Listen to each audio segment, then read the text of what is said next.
As you know by now, Jim Coleman Company is committed to manufacturing world-class equipment with a goal of generating income 100% of the time. We're providing this service video to illustrate various components and functions of your Water Wizard and step-by-step instructions for service. If a problem should occur, this video coupled with the Water Wizard manual will be a great tool to expedite a solution and get you back in business. We must first caution you. Due to high voltage present, this service video is meant for qualified technicians only. A working knowledge of voltmeters and other specialized tools is required. The video is divided into various subject matters designed to make it easy to locate the area that pertains to you. Jim Coleman Company appreciates your efforts in supporting our goal of 100% uptime. Together we can make the Water Wizard the in-bay touch-free automatic all others are compared to. The pumping plant is the heart of the Water Wizard. It supplies the high-pressure water and all the chemical delivery to the wash bay. It is a compact, modular system designed to occupy minimal floor space. Let's take a quick look at the pumping plant. The pumping plant begins with a 2-inch stainless steel framework. The stainless tanks support the framework. The largest tank holds fresh water for the high-pressure portion of the wash cycle. Water enters through a 1-inch port using a hydrominder to control the level. Water exits the tank through a 1.5-inch port that is controlled by a ball valve. The chemical tanks are adjacent to the water tank. Water enters and exits these tanks in the same manner but with smaller inlet outlets. Inside, hydrominders control the water level and blend chemical and water to the correct ratio. These tanks have filters on the outlet port. The Procon pumps deliver the mixed chemicals to the wash bay. They're mounted below the chemical tanks, directly onto the electric motor that powers them. Gauges that indicate the Procon pump's operating pressure are mounted above the chemical tanks, directly behind the corresponding pump. Each pump delivers its product directly to the wash gantry through color-coded hosing. A Cat 3535 ceramic plunger pump delivers high-pressure water. It's powered by a 25 horsepower, 220 volt, 3-phase motor and a belt drive system. The pump's inlet is on the bottom side of the pump head. Solenoids controlling high-pressure chemical injection for functions such as wax and high-pressure soap are located on the inlet side of the pump head. The top outlets of the pump head are the high-pressure outlets.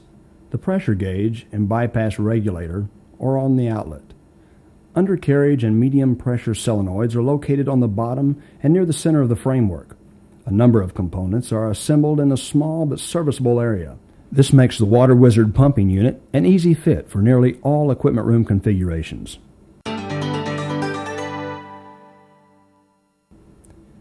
The Hydrominder is an automatic mixing valve operated by a float control and constant water pressure of 40 to 60 psi. When the float drops low enough to open the valve, water flows through the diaphragm, then through the inductor. As water flows past the inductor, it creates a venturi that draws chemical from the storage tank through the siphon hose. The siphon hose connects the hydrominder to the chemical storage tank and must stay full to ensure proper chemical mixture. If the hose drains after each use, check the operation of the foot valve and replace if necessary. The amount of chemical is controlled by plastic tips with a precisely sized orifice. This tip is inserted in the chemical inlet. They are color-coded and come in a variety of orifice sizes that allow you to change the ratio of chemical to water according to the chemical manufacturer's recommendations for vehicle application. Other components of the hydrominder include: there's a screen on the inlet of the hydrominder in each chemical tank. Screens must be kept clean. Some turtle wax chemicals, such as triple shine foaming conditioner, are highly concentrated. Hydrominder mixing valves will not dilute the concentrate to a small enough ratio with a single tip arrangement. Therefore, the product should be double diluted. Chemical suction from the storage tank is the same for the first tip. The specially designed double tip assembly allows the chemical mixture created by the first tip to be mixed again with another water supply. This is a gasket material used to open and close the valve as controlled by the float. The diaphragm must be clean and free of debris. The on-off control of the hydrominder is controlled by a float that raises and lowers with the liquid level. The float is weighted so it will pull down on the valve control when product drops below a set level. Make sure the float is not restricted as it travels. An outlet hose is attached to the hydrominder to keep high foaming products from overflowing the chemical tanks. A small hole in the hose can be seen above the water level. This serves as a siphon breaker so chemicals will not be siphoned out of the tanks. If a hydrominder sticks open, fails to open, or does not mix chemicals as originally set up to do, it requires service. First, verify the water pressure on the inlet is between 40 to 60 psi and the float is not restricted. Then confirm there is chemical in the product tank and siphon hose is full of chemical. A small air pocket at the top of the hose bin is normal. If the hydrominder in either the water tank or the chemical mixing tank is stuck open or will not open when called for, the first step in repair is to close the quarter-turn valve and remove the black plastic switch cover. Then remove the float bail and the magnet and spring. Expose the diaphragm by removing the top portion of the valve body. Check for debris or a badly worn diaphragm. If the diaphragm is bad, replace it and reassemble the valve body in the opposite order. If there is not enough chemical in mixture, check the tip for blockage. Again, ensure the chemical siphon hose is full of chemical at all times. Check for worn tips if chemical mixture is stronger than originally set. Because the tip orifice is sometimes very small, it is hard to determine if the opening is changed. Since tips are relatively inexpensive, it is suggested to change the tip. Match the new tip color for color and retest for proper mixture. Remember, consistent water pressure is critical to consistent chemical mixture. Check incoming water pressure when all other pumping equipment is operating. Pressure may be satisfactory when no equipment pumps are running and drop considerably when equipment such as a water wizard begins its high pressure passes. Each chemical delivery pump is protected by an electronic float switch located in the chemical mixing tank. If the tank level is allowed to drop below the float switch, the system will disable that pump, send an error message to the electrical control panel which will display the message on the operator interface screen and print it out if optional printer is installed.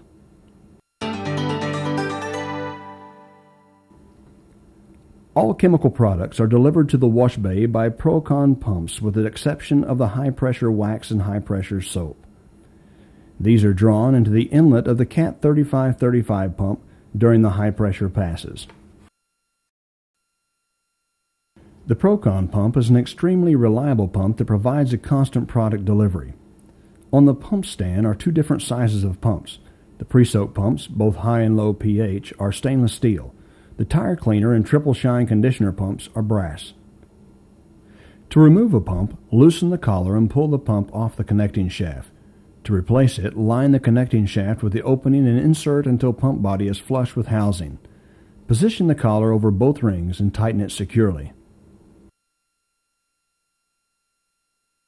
The motor driving the pumps are 220-volt single-phase motors.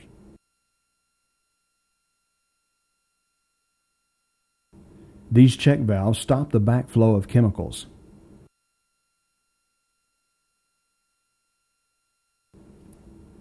The pressure gauges are located on the front of the pumping plant. The pump should be flowing 50 to 60 psi. To adjust the pressure of the Procon pumps, remove the cap nut to expose a threaded adjustment screw. Using a flat blade screwdriver, turn screw clockwise to increase pressure. All pressure adjustments should be made while the pump is running and product is flowing. While the cap nut is removed, it's common for a small amount of product to leak. The cap nut includes an O-ring designed to seal off the adjustment screw. The shutoff valves located on the back of the pump unit will allow you to shut off flow of product for service or repair of the chemical delivery pump. The valve must be open any time the pump is operating. Failures to do so will cause unnecessary damage to the pump. The flow of the chemical product will begin by passing through the filter in the Hydrominder tank, past the quarter turn valve, and into the Procon pump. The pump pressurizes the product to 50 to 60 psi as it flows to the gantry's low-pressure solenoid manifold box. When called for, each corresponding solenoid will open to allow product flow. Tire cleaner, pre-soak, and triple shine open up an air solenoid simultaneously. These solenoids are also located in the low-pressure manifold box. The product solenoids are full flow and do not have regulators on them. The air solenoids do have a regulator. The adjustment of airflow should always be less than the product flow pressure, usually a 10 to 15 pound difference. The exact amount lets you determine how foamy in appearance each product is at your site. The CAT 3535 pump provides the high-pressure water flow. It's used for all high-pressure passes, including rocker panel sprayers and undercarriage wash. Under normal conditions, this pump will be in service for several years with minimal maintenance. It is powered by a 25 horsepower electric motor operating on 220-volt three-phase power and a 3-belt drive system. The CAT 3535 pump is a ceramic plunger pump that is designed to flow 35 gallons per minute.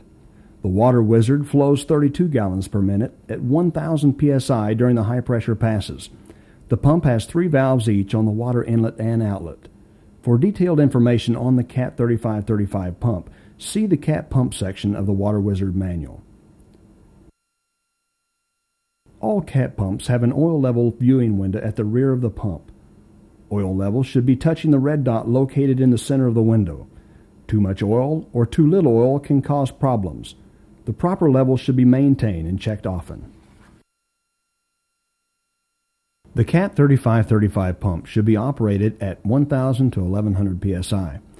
This is adjusted by the bypass regulator located on the outlet of the pump head. Turning the adjustment screw clockwise will increase the pressure. Watch the gauge when adjusting the pressure. Once pressure stops increasing, discontinue tightening the adjustment screw. Tightening the screw all the way down can cause the regulator to malfunction and cause damage. The belts should be kept tight enough so that they have half-inch movement to either side of their normal resting position. Adjustment is made with the adjustment screws located on the bottom side of the pump. If the pump begins to have pulsating pressure, it is usually accompanied with increased noise. It typically means a problem with the regulator or something is lodged in one of the valves. To check the regulator, with the pump running, completely decrease the pressure, then increase it to the original setting. This will likely allow it to pass on through the seat if debris is lodged in the valve. If that does not correct the pulsating and the increased noise, check the pump valve for lodged debris. Since the inlet valves are first to see the water, this is the most likely place to look. Details on valve removal are in the Water Wizard manual. Pressure can be adjusted with the bypass regulator as previously mentioned. However, if the pump is operating smoothly and you are not able to get the pressure up to the 1,000 psi, the problem is usually due to a leak in a high-pressure line or worn nozzles and not the high-pressure pump. For more detailed information, locate and review the CAT pump portion of your Water Wizard manual.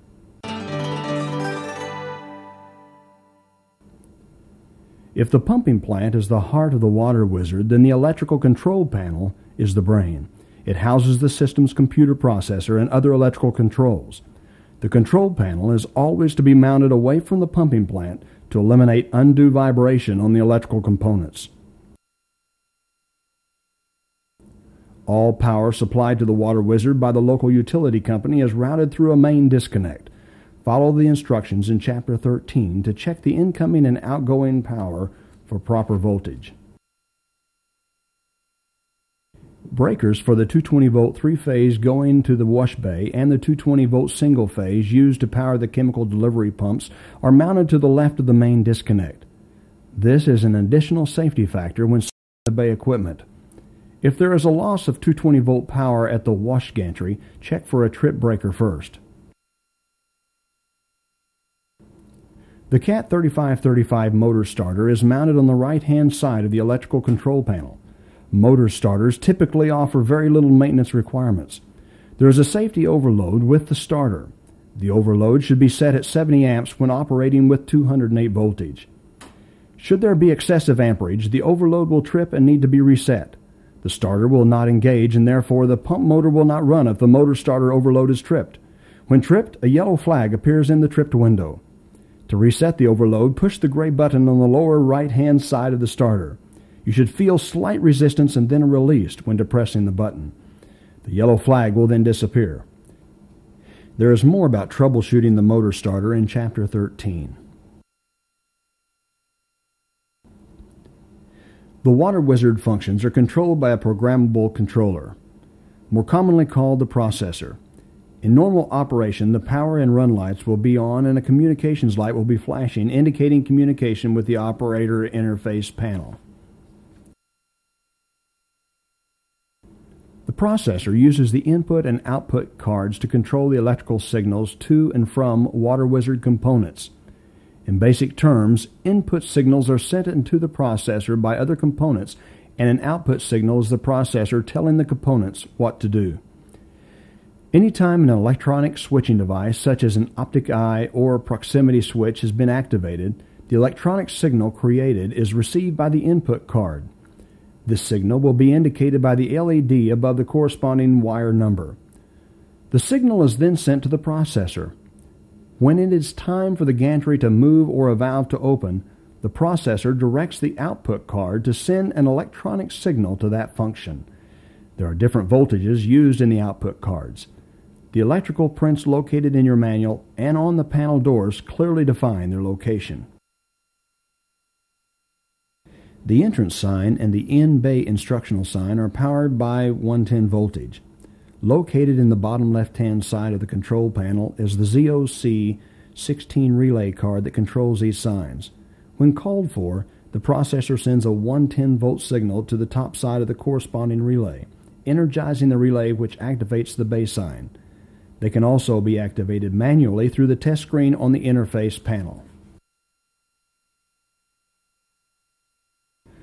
Relays are a plug-in component and are easily replaceable. Use the yellow relay removing tool located on the left-hand side of the card to remove a relay from the ROC16 card. The tool is not necessary to insert the new relay in the ROC16 or to change the relays in the 110-volt ZOC16 card. Terminal strips in the control panel are well marked for easy wiring. As with any terminal connection, make sure only the bare wire is under the connection with no stray wires touching other terminals and that all connection screws are tight. The transformer will convert the 110-volt power to 24 volt. Make sure all connections are tight.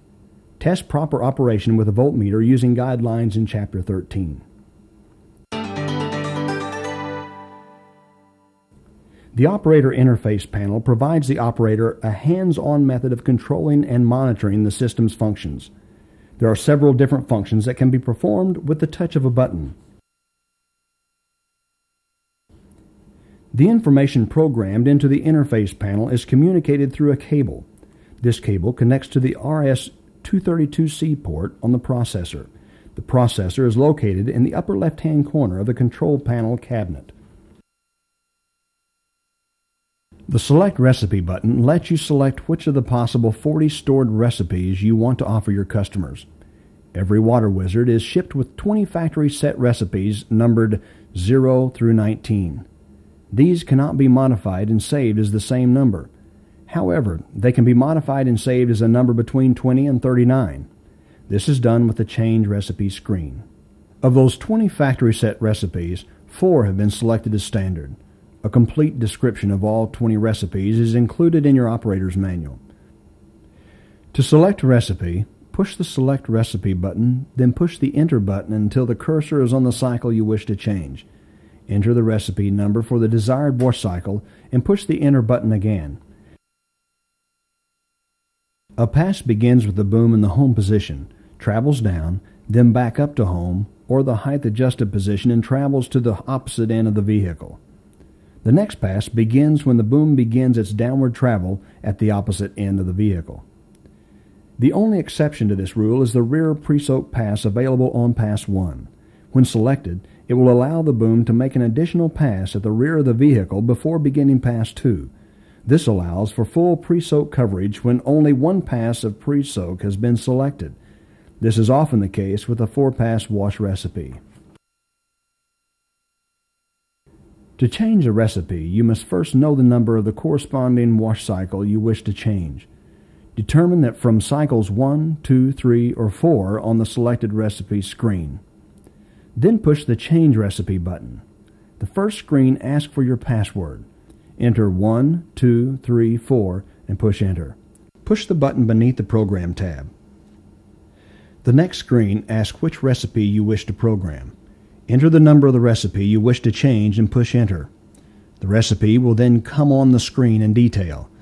It will show the recipe you are working on, which pass you are currently on, which direction the gantry is traveling over the vehicle, and the product it is applying. The Center tab will let you scroll through all the products available during that pass. The tab to the right tells you if that product is on or off. To turn a product on or off, push the toggle button.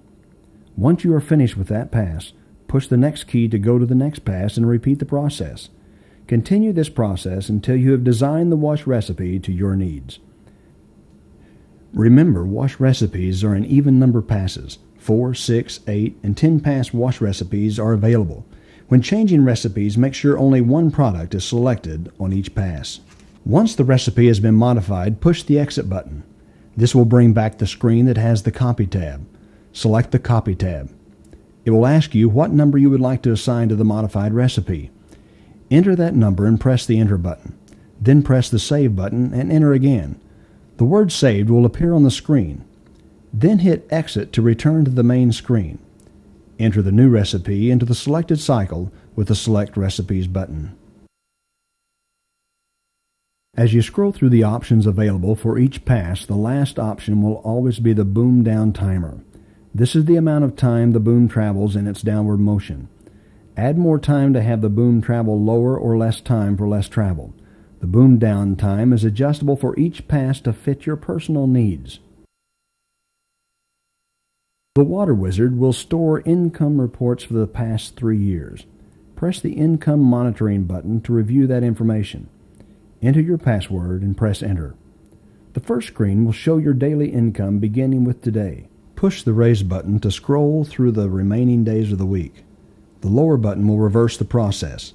Pushing the Next button will take you to a monthly income report, and pushing the Next again will go to an annual report. As with the daily, pushing the Raise button will take you through the individual months and years. You can print out the report in any of the formats mentioned if the optional printer is used.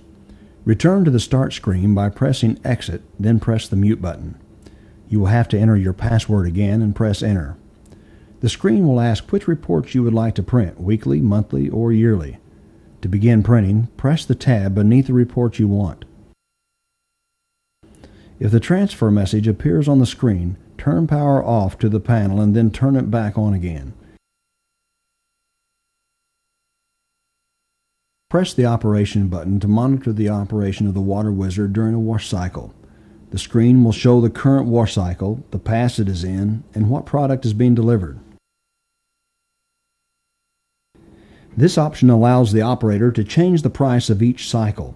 Press the Change Prices button and you will see the 4 wash cycles and their current pricing.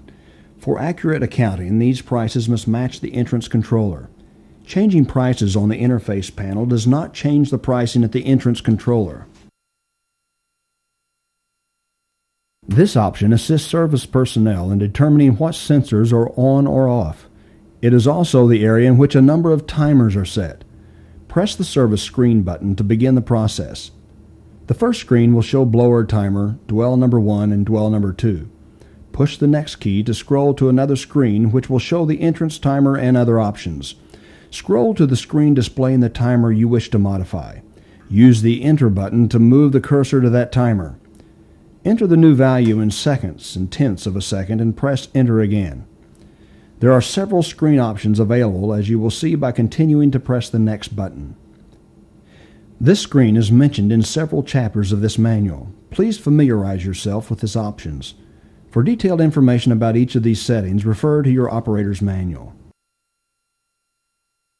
The test screen will assist service personnel in troubleshooting and proper adjustment of product application.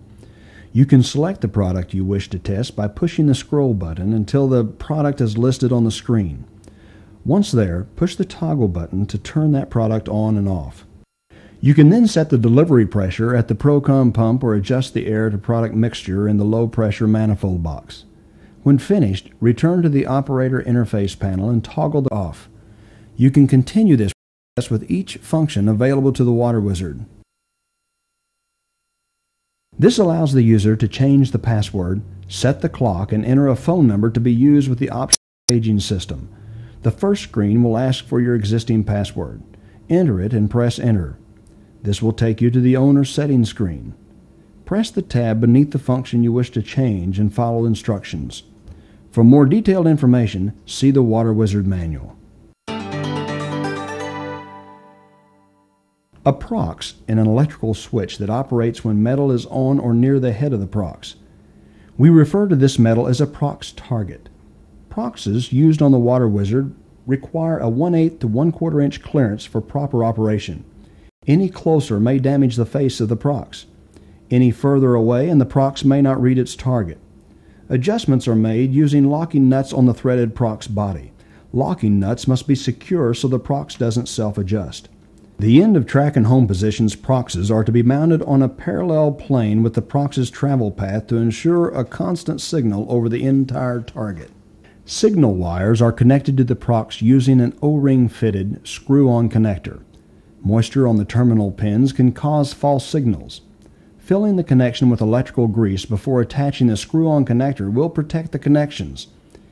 Each prox sends a signal to its corresponding input card through this connecting cable. Location of terminal numbers for a given prox is provided on the control panel doors and in the Water Wizard manual. Before we begin with instructions on troubleshooting, let's look at the prox locations. There are 7 proxes on the Water Wizard. 4 are located on the gantry boom. The top prox is the top boom prox. Is the air solenoid prox. Below that is the auto height prox. At the bottom is the lower boom prox. The remaining proxes are located at the bottom of the passenger side of the gantry. At the exit end is the home position prox. At the entrance side is the end of tracks prox. The count-up prox is located on the counting wheel. The service screen is a great tool when troubleshooting a prox. All the prox readings are shown there. Begin by verifying power and communication lights are lit on the input card. This will verify power and communications between the gantry and the processor.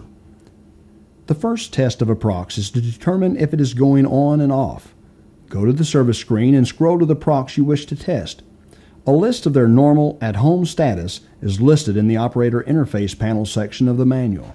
If the prox has power and is working, an LED light on the prox will light when metal is near. When the metal is removed, the light should go out. The next step is to view the on-off status of the same prox on the service screen. The on-off status should change when metal is present and removed. If the light on the prox is on and the on-off status does not change, examine the cable and connections at both ends. The signal is also indicated on the input card in the gantry control panel. The corresponding light should go on and off as the signal changes. If the light on the prox will not light when metal is near, look for loose connections at both ends of the cable and check the cable for breaks. If power and communications are present and cable is okay, replace the prox and retest. This prox is mounted in a position to read target flags as they pass by. The flags are mounted on a wheel that rolls along the track as the gantry moves. The wheel is held tight against the track by a spring. Inspection of this spring and the wheel should be part of your weekly maintenance. This prox's signals are counted by the processor. These counts are used in conjunction with the gantry eyes to locate the vehicle in the wash bay. This prox is factory set for distance but should be checked routinely. Optic sensors, or eyes as they are commonly called, are in sets, a transmitter and a receiver. They must be perfectly aligned. When the transmitter sends a signal to the receiver, it completes a circuit. That circuit is broken when blocked by an object. The Water Wizard uses the signals created when that circuit is broken and reconnected to locate objects in the wash bay. On the bay floor are eyes at the entrance and at the treadle plate. The entrance eyes signal the start of the wash as the vehicle enters the wash bay. Treadle plate eyes are to detect the vehicle in position to receive its wash. On the gantry, one set of eyes detect the height of the vehicle in the bay. These three sets of eyes are banner eyes.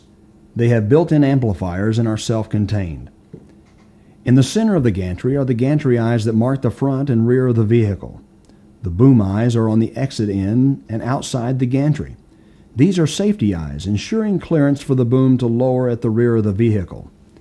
These eyes are telco eyes and have amplifiers located in the gantry control panel. Refer to the manual for proper amplifier settings. Using the service screen, determine the normal at-home and no vehicle in the bay status before checking operation of the banner eyes. You'll find them listed in the manual under the Operator Interface Panel tab. To change the status, block the eye and check the service screen. If it does not change, check for a red light on the transmitter eye. The transmitter's model number is labeled with EQ and is located on the passenger side of the wash bay and the gantry. The red light indicates that there is power on the transmitter. If there is power on the transmitter, check for a red light on the receiver. Check the connections and for proper alignment. Screw-on connectors should be filled with electrical grease to keep out moisture. If connections are okay, replace receiver eye and recheck operation using service screen. You can check the operation of the telco gantry eyes in the same manner. Look for a change in the on-off status on the service screen. If status does not change, check the lights on the Optic amplifier in the gantry control panel. A yellow, green, and power light should be on. A red light on LT indicates a bad transmitter. A red light on LRT indicates a problem with the receiver. If both lights are on at the same time, swap amplifiers and see if the problem moves. If so, replace the amplifier. If the amplifier lights are okay and on-off status does not change when the gantry eyes are blocked, check for eye alignment using the Optic tester tool. Replace one of the amplifiers with the Optic tester. Indicator light should be between A14 and B1. A14 is the best possible signal. B1 is the lowest acceptable signal strength. If the eyes will not read, replace receiver eye. On the telco eyes, the letters LT are on the transmitter and LR is on the receiver. The undercarriage solenoid is located in the front center portion of the pumping plant. This valve opens during the undercarriage portion of the wash cycle. The high-pressure solenoid on the gantry remains closed and the medium-pressure solenoid opens. The valve has two different areas to check if problems arise. First, remove the coil. Do not remove the coil with power on it. Doing so will cause it to fail. After removing the coil, remove the stem and check for free movement of the spring and valve needle. Check for debris in the needle seat. If clear, replace the stem and then the coil. If the problem still persists, remove the 4 screws from the plunger housing. Once the cap is removed, you will find a spring and a valve plunger. Remove the spring and then the plunger. You will note the plunger has a plastic gasket on the bottom side. Gasket should be free of debris and the seat clean and smooth. The plunger also has a spring-loaded ring gasket. It also must be clean and should move freely. These solenoids are located in the high-pressure manifold box on the gantry. They control the flow of high-pressure water. One valve controls the top boom and the other the side nozzles. These valves close when rocker panel sprayers and undercarriage are called for. The high-pressure solenoids are serviced in the same manner as the undercarriage solenoid. See that section for instructions. This solenoid is also located in the front center portion of the pumping plant. When selected, it opens and allows a portion of the high-pressure water to return to the water holding tank. Maintenance and repairs the same as the undercarriage solenoid. Please see that section for instructions. There are several low-pressure solenoids that control the flow of products such as triple shine, pre-soak, tire cleaner, and air. They are located on the gantry in the low-pressure manifold box. For detailed information, see the low-pressure manifold drawing in your manual. The clear coat protectant and soap solenoids are located on the pump unit. Valves open when called for to allow product flow into the cat pump. The low-pressure solenoids are simple to maintain. Begin by removing the coil from the stem. Never remove the coil when there is power on it. Doing so will cause the coil to fail immediately. Once the coil is removed, remove the stem by turning it counterclockwise. The removal tool shown is available through our parts department. The stem contains loose components. Be careful when removing. Verify the plunger and spring move easily and there is no damage to the seat. Check for any blockage in the valve body. If none, reassemble the valve. Air and water flow from the pumping plant to the gantry must be regulated. These regulators are a standard part of every Water Wizard pumping plant. Any adjustment made to a regulator should be done when product is flowing. This air regulator is located on the pumping plant framework. 100 psi is the proper setting. The low-pressure regulators are located in the low-pressure manifold box on the driver's side of the gantry. These regulate the air pressure to product ratio. Adjusting the air pressure will produce a more or less foamy consistency in product application. To adjust pressure, lift the adjustment knob and turn it to the right for increased pressure and to the left to decrease it. Remember, the air pressure should always be less than the product flow pressure. Usually there is a 10 to 15 pound difference. This regulator is located on the outlet side of the CAT 3535 pump. It is a simple piece of equipment.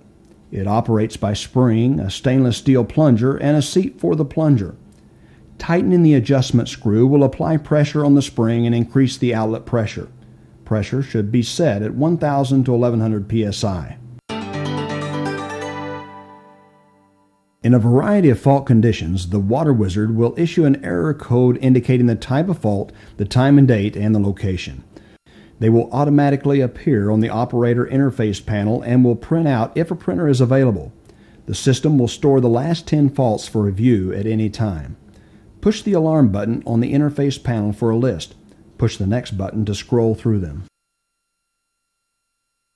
During the explanation process to follow, we talk about the proximity switches and optic eyes. Refer to the Water Wizard manual for a detailed list of these switches and their normal on or off position. After noting the fault condition, you will need to clear the PLC computer by pressing the reset button before correcting the fault. First, look at pre-soak level in the Hydrominder tank. If the tank is full of liquid, turn off the tank heater and allow liquid to cool before going any further. Then make sure low-level float switch is in the horizontal position and not being held down by a hose or some other object. Review the pre-soaked tank status on the service screen. If the tank is empty, check for liquid in other tanks and that city water is available. If water is present in other chemical tanks, check for a stuck float and that the quarter-turn valve is open. If all is okay, turn off the water and check the screen filter on the Hydrominder inlet. If the screen is clean, follow the service steps under the Hydrominder chapter for valve repair. For these fault conditions, follow the same procedure as the pre-soaked tank empty fault. Note that the float switches for the clear coat tank and the triple shine tanks are wired in series. Any of the 4 tanks will send this fault signal. When pressed, the button will have to be manually reset. Check printer tape for history of faults. If there is not a printer, push the alarm button and scroll through the fault history. Follow the necessary steps for the corresponding faults. This is an informational fault. The Water Wizard will reset automatically. If this happens repeatedly, the treadle plate optic may be faulty. Reset the operator interface by pushing the exit button. The Water Wizard recipe probably includes too many slow passes. Reprogram wash recipes to include more regular speed passes. This fault can also appear if the gantry is hanging up on the track. Refer to the Danfoss variable speed drive section of the Water Wizard manual for operating instructions. Check P73, 74, and 75. These are the last 3 fault codes recorded. Note these, then refer to the Danfoss manual for a list of fault code descriptions. Then follow the recommended steps for troubleshooting. This fault will also shut down the entrance controller. For these fault conditions, follow the same instructions as the drive motor section. The Water Wizard will record a fault condition generated by the entrance controller. Refer to the entrance controller's instruction manual for service. If the drive motor runs more than 2 minutes, this fault will display and the processor will disable the entrance controller. When troubleshooting, first determine the location of the wash gantry. If the gantry is in the middle of the track, check for a physical blockage and that the track is straight. Then check for a loss of power supply to the gantry. Check for power lights on the input-output cards and the Danfoss motor drives. If the Danfoss motor drives have lost power, begin by checking the breaker in the control panel. If the breaker is not tripped, use a voltmeter to check for voltage at the gantry control panel disconnect. Checking voltage instructions are in Chapter 13. Then check wiring from terminal strip to drives. If the power light is off, check for 24-volt DC power on the terminal strip and connections to the output cards. If power is not present at the terminal strip, check for 24-volt DC power at the power supply located in the control panel. If power is present at the supply and not at the gantry, check the 4-conductor gray cable and replace if necessary. If the communication lights are not lit, check the connections at the gantry terminal strip and the 4-conductor gray cable. If the gantry is stuck at the entrance or exit end of the tracks, check the corresponding proximity switch. Refer to the prox section for proper operation and troubleshooting. If a fault is present and the unit is still operating, check both end of track and home position proximity switch adjustment. Also check for loose connections or worn cables. If the top boom motor runs for more than 20 seconds, this fault will display and the processor will disable the entrance controller. To troubleshoot the fault, note the boom's current position. The boom has 4 different proximity switches that send a signal to the processor indicating the boom's current location. If the boom is in the home position, check the input cards for a communication light. If the communication light is on, check the top proximity switch for proper operation as described in the prox chapter. Replace the prox if necessary. If the boom is not completely at home, check the Danfoss drive for proper operation and physical obstructions by putting the system in manual mode and raising and lowering boom. This feature looks at the top boom prox to see if it goes off after the top boom motor has run for 2.2 seconds. This fault condition does not disable the entrance controller. Use the manual mode to raise and lower the boom to help locate a possible obstruction. The Water Wizard performs a diagnostic check on all proximity switches at the beginning of each wash cycle. If any of these proxes do not report the proper on or off signal for startup, the processor will report a fault. Check the top prox for proper operation. It is possible to get this fault in the top prox not to be the source of the problem. If the top prox is on and the auto height prox is on at the same time, this fault will be displayed. The auto height prox then needs to be investigated. This program looks at the height adjustment prox during the first 1 second of the wash cycle to see if the prox is off in its at home position. If the prox is on, we display this fault condition, disable the auto height adjustment feature, and continue to wash vehicles. Verify the prox fault by raising and lowering boom and checking its operation on the service screen. The program looks at this prox during the first 1 second of the wash cycle to see if the lower prox is off in its at-home position. If the lower prox is on, this fault message is displayed and the entrance controller is disabled. This program tests the operation of the home prox during the first 1 second of the wash cycle. The proximity switch should be on at this time. This prox is tested during the first 1 second of the wash, and the program looks to see if it is off. If the prox is on with the gantry in the home position, then we display this message and disable the entrance controller. See Chapter 8 for troubleshooting the prox switch. This program tests the eyes to see if they are on during the first second of the wash cycle. The height adjustment eyes are also checked for proper operation when the boom is lowering at the rear of the vehicle during a high-pressure pass. The boom, when tilted toward the rear of the vehicle, will block the eye when it lowers. The program checks to see if the signal goes off when blocked by the boom. If the eyes do not pass both of these tests, this fault condition is displayed. The water wizard will continue to wash vehicles but will not adjust to the vehicle height until these conditions are met. The program tests the air solenoid procs at the beginning of the wash cycle to make sure that it is on during the first 1 second of the wash cycle. If it is off, this message will be displayed, but the entrance controller will continue to operate. This program checks to see if the top procs becomes uncovered for more than a half of a second when the gantry is moving down the track. If this occurs, the fault condition is displayed and the entrance controller is disabled. Check the condition of the brake motor. This chapter will demonstrate how and where to test for proper voltage. These tests should only be performed by qualified electrical technicians. You will be dealing with live 220 and 110 volt circuits, so there is a chance of electrical shock if not handled correctly. The high pressure pump will not run and the gantry will not move. These are symptoms of problems with the 208-230 three-phase voltage. Begin the check for 208-230 volts at the sources first. Make sure incoming power is on and the designated breaker is not tripped. Check that the 220 breaker in the control panel is not tripped.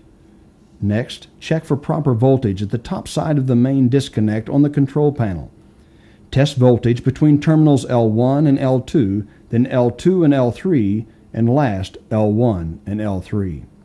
Voltage should be between 205 and 240. Then go from each leg to ground.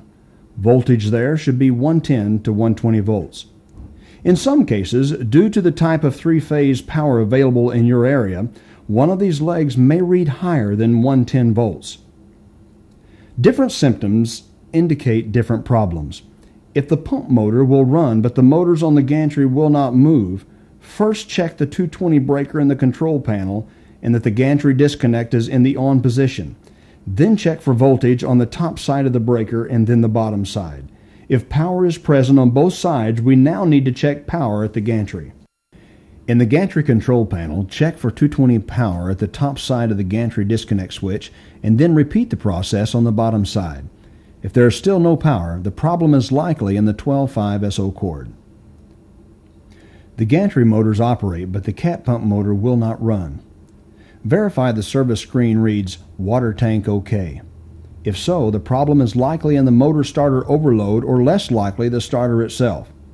First, see if the overload is tripped. If so, press the reset button. Notice when the overload is tripped, a yellow flag is present in the tripped window. When it is reset, the flag is removed. The motor should run after the overload is reset. If the overload is not tripped, check for voltage at the top of the starter following previous instructions on checking for 220 volt power.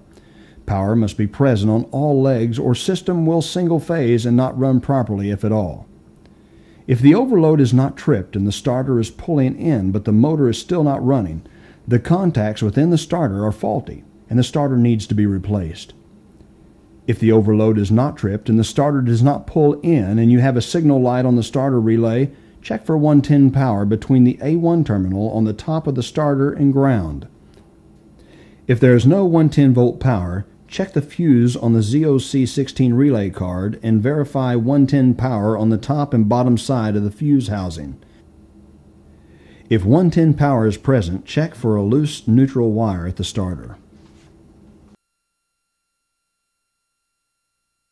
Make sure incoming power to the building is on and the designated breaker is not tripped.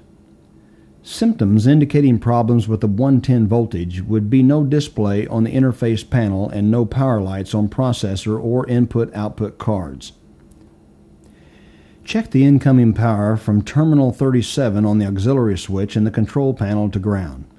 Then check from terminal 38 and ground. There should be 110 volts present on both locations. Then check for power between terminals L and N on the 24 volt power supply and on terminal strip number 1 between the 110 hot and 110 neutral. Be sure to replace the protective cover. Your final check is at the transformer between H1 and H2. 110 volt power should be present at all locations. Check the 110 fuse on the ZOC16 relay card. Symptoms would be that the chemical motors will not run and the solenoids will not open. Begin by checking the 24 volt fuse to the left of the spot-free rinse relay. If the fuse is okay, check for 24 volt power between terminals 1 and 3 on terminal strip number 1. If no voltage is present, check for power on terminals X1 and X2 on the transformer. Verify that the transformer has 110 volt power to it.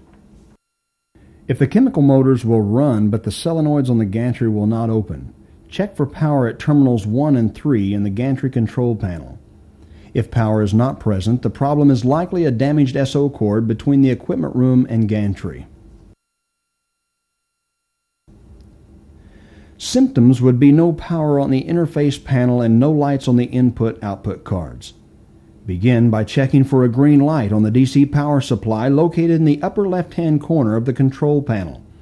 If the light is not on, verify 110 incoming power between terminals L and N. If 110 is present, remove the blue wires on the top left-hand side of the power supply. Once the blue wires are removed, verify the DC power supply is operating correctly. Check for 24 volt DC power between terminals V negative and V positive. If 24 volt power is present, the problem is likely a short in a component associated with one of the wires or the wire itself. Reconnect the blue wires one at a time until power is lost again to determine which circuit is causing the problem. If you have lights on the input-output cards on the control panel, but none at the gantry control panel, then check for 24 volt DC power between terminals 5 and 7 on the gantry terminal strip. If no power is present, make sure all cable connections in the gantry control panel are secure. If connections are secure, the problem is likely in the 4-conductor gray cable between the equipment room and the gantry. All information contained in this video is current as of January 2002. In working toward that 100% uptime goal, Jim Coleman Company does reserve the right to make changes in equipment specifications. Jim Coleman Company is very interested in your success. Thank you for taking time to view this video. For additional information and support, contact Jim Coleman Company's service department or your local distributor.